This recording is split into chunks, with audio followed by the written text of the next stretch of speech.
എല്ലാ കൂട്ടുകാർക്കും ഭവിൻ വ്ളോഗ്സിലേക്ക് സ്വാഗതം. ഇന്ന് വളരെ വെറൈറ്റി ആയിട്ടുള്ളൊരു ഡിഷാട്ടോ. ഇത് ഞാൻ തന്നെ ആദ്യമായിട്ട് ചെയ്ത് നോക്കുന്നത്, പക്ഷേ നല്ല ടേസ്റ്റ് ഉണ്ടായിരുന്നു. അപ്പോൾ വേറൊന്നുമല്ല, നമ്മുടെ ഇവിടെ ഞങ്ങൾ കർണാടകയിൽ മാഞ്ചി എന്ന് പറയും, നമ്മുടെ കേരളത്തിൽ ആവോലിയാണ്. അപ്പോൾ ഈ ആവോലി വെച്ച് എണ്ണയൊന്നും ഉപയോഗിക്കാതെ ആവിയിൽ വേവിച്ചെടുത്തൊരു ഡിഷാട്ടോ. അപ്പോൾ ഈ കൊളസ്ട്രോളൊക്കെ ഉള്ളവർക്ക് നല്ല രുചികരമായിട്ട് കഴിക്കാൻ പറ്റിയ ഒരു ഫിഷിൻ്റെ ഒരു ഡിഷാണ്. അപ്പോൾ ഇത് വളരെ എളുപ്പത്തിൽ നമുക്ക് ചെയ്തെടുക്കാം, ടെൻഷനൊന്നുമില്ല.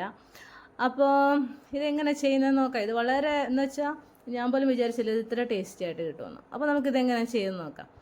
അപ്പോൾ അതിനായിട്ട് ഇത്രയും മതി. ഒരു 2 പച്ചമുളക് അത് വട്ടത്തിൽ അരിഞ്ഞത്, ഒരു ടീസ്പൂൺ ജിഞ്ചർ ഗാർലിക് പേസ്റ്റ്, ഒരു 2 തക്കാളി അത് ഇച്ചിരി നൈസായിട്ട് അരിഞ്ഞത്, പിന്നെ ഒരു 6-7 ചെറിയ ഉള്ളി, അതും ഒരു ഒത്തിരി ചെറുതാക്കണ്ട, അത്യാവശ്യം ഒന്ന് 2-3 പാർട്സായിട്ട് മുറിച്ച് വെച്ചത്. അപ്പോൾ ഇതെല്ലാം കൂടെ ഞാൻ ഒരു പാനിൽ വെച്ചിട്ട് എണ്ണയൊന്നും ഒഴിച്ചില്ല, അത് ഈ അടി പിടിച്ച പോലെ ഇരിക്കുന്നത്. അപ്പോൾ ഒരു 1/4 ടീസ്പൂൺ അത്രയൊക്കെ എണ്ണ ഒഴിച്ചിട്ടുള്ളൂ, വേണ്ടാന്ന് വെച്ച് തന്നെ. എന്നിട്ട് ഞാൻ അതെല്ലാം കൂടെ അതിലേക്ക് ഇട്ട് കൊടുക്കുമായിരുന്നു, നമ്മൾ അരിഞ്ഞു വെച്ചിരിക്കുന്നത്. എന്നിട്ട് അപ്പോൾ ആദ്യം ഒന്ന് ഇച്ചിരി സ്റ്റിഫ് പോലെയൊക്കെ ഇരുന്നു. അത് കഴിഞ്ഞ് പിന്നെ അതിങ്ങോട്ട് തക്കാളി അലിഞ്ഞപ്പോഴത്തേക്കും അലിഞ്ഞു വന്നപ്പോൾ ശരിയായി വന്നു. പിന്നെ അതിനകത്തേക്ക് കുറച്ച് ഉപ്പും കൂടി ഇട്ട് കൊടുത്തപ്പോൾ അത് പെട്ടെന്ന് മെൽറ്റായി. പിന്നെ അതൊന്ന് സ്മൂത്തായി വന്നപ്പോൾ അതിലേക്ക് മുളക് പൊടി ഒരു 1.5 ടീസ്പൂൺ, മല്ലിപ്പൊടി, പിന്നെ മഞ്ഞൾപ്പൊടി അതും കൂടി ഇട്ട് കൊടുത്തിട്ട് നല്ലപോലെ ഒന്ന് സ്മൂത്തായി അതിൻ്റെ ആ പച്ചമണമൊക്കെ ഒന്ന് മാറി വന്നപ്പോഴത്തേക്ക് അതിലേക്ക് ഞാൻ നമ്മുടെ വാളംപുളി കേട്ടോ, കഴിക്കുന്ന പുളിയില്ലേ വാളംപുളി, അതിൻ്റെ ഒരു തിക്ക് പേസ്റ്റ് ഒരു ടീസ്പൂണോളം ചേർത്ത് കൊടുത്തു. എന്നിട്ട് അതൊന്ന് നല്ലപോലെ ഒന്ന് മൂത്ത് വന്നപ്പോഴത്തേക്കും നമ്മുടെ ഈ ആവോലി മീൻ എടുത്ത് അതൊന്ന് ചെറുതായിട്ടൊന്ന് വരഞ്ഞു കൊടുത്തിട്ട് 2-3 വരയിൽ വരഞ്ഞു കേട്ടോ. എന്നിട്ട് അതിലേക്ക് നമ്മൾ റെഡിയാക്കി വെച്ചിരിക്കുന്ന മസാല നല്ലപോലെ ചേർത്ത് കൊടുക്കുക. അപ്പോൾ ഞാനൊരു 3 മീനിനുള്ള മസാലയാണ് റെഡിയാക്കിയത്.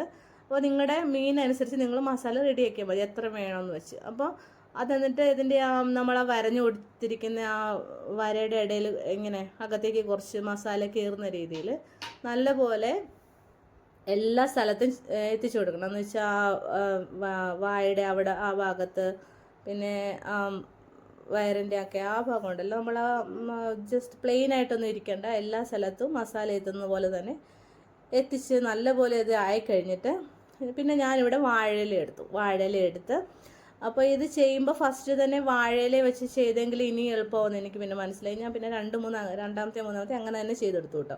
അപ്പോൾ വേറെ പ്ലേറ്റിൽ വെച്ച് ചെയ്യേണ്ട ആവശ്യമൊന്നുമില്ല, വാഴയില വെച്ച് തന്നെ അപ്പുറം ഇപ്പുറം നല്ലപോലെ ചേർത്ത് കൊടുക്കണേ. നല്ലപോലെ അതിൻ്റെ മസാല ചേർത്തിട്ട് അതിങ്ങനെ ഒന്ന് കെട്ടി വെച്ചേക്കുക കേട്ടോ. അങ്ങനെ എല്ലാം നമ്മുടെ കയ്യിലുള്ള മീനെല്ലാം റെഡിയാക്കി എടുത്തിട്ട് ആദ്യം തന്നെ നമ്മുടെ ഈ ഇഡ്ഡലി പാത്രം അതിൻ്റെ ഒന്ന് ചൂടാക്കി വെക്കണം കേട്ടോ. ആവി വന്നു കഴിഞ്ഞിട്ട് ഈ നമ്മൾ റെഡിയാക്കി വെച്ചിരിക്കുന്ന മീനിൻ്റെ ആ ഒരു ഇത് എടുത്ത് വയ്ക്കുകയാണ്. എന്നിട്ട് ഫസ്റ്റ് നല്ലപോലെ തീ വന്ന് ആവി ഫുൾ ഇതിൽ കയറി കഴിഞ്ഞിട്ട് മാത്രമാണ് ഞാൻ തീ കുറച്ച് വെച്ചത്. ഏതാണ്ട് 10 മിനിറ്റ് മിച്ചത്തോളം ഇരുന്നു ചെറു തീ തന്നെ. അത് കഴിഞ്ഞിട്ട് എടുത്ത് നോക്കിയപ്പോൾ ഇച്ചിരി എടുത്തിട്ട് എന്താ പറയുക, അതിൻ്റെ മസാലയൊക്കെ കൂടി എന്നിട്ട് ഇളക്കി നല്ലപോലെയൊക്കെ ഒന്ന് മിക്സ് ആക്കണം കേട്ടോ. അതിൻ്റെ നല്ലൊരു രസമുള്ള ഫ്ലഷാണ്. എന്നിട്ടൊന്ന് കഴിച്ചു നോക്കിക്ക്, സൂപ്പറായിട്ടുണ്ട്, ഒന്നും പറയാനില്ല. ചുമ്മാ പറഞ്ഞല്ലോ കേട്ടോ, സീരിയസ് ആയിട്ട് നല്ല ടേസ്റ്റ് ആയിരിക്കും. അപ്പോൾ അതെല്ലാം അതൊരു ഇച്ചിരി കുറച്ച് മീൻ കഷ്ണം എടുക്കണം, പിന്നെ അതൊന്ന് മസാലയ്ക്കകത്ത് നിന്നിട്ട് ഇളക്കി നല്ലപോലെ കഴിച്ചെങ്കിൽ നല്ല അടിപൊളി ടേസ്റ്റ് ആയിരിക്കും. നല്ല ചൂട് കുത്തരി ചോറിൻ്റെ കൂടെയൊക്കെ അടിപൊളിയായിരിക്കും. അപ്പോൾ ഇനി മീനൊക്കെ കിട്ടുമ്പോൾ ഇങ്ങനെ ഒന്ന് ചെയ്ത് നോക്കണം കേട്ടോ. അപ്പോൾ വേറൊന്നുമില്ല, ഇതൊരു വളരെ വെറൈറ്റി ആയിട്ടുള്ള ഡിഷായിരിക്കും. ട്രൈ ചെയ്ത് നോക്കുമെന്ന് വിശ്വസിക്കുന്നു.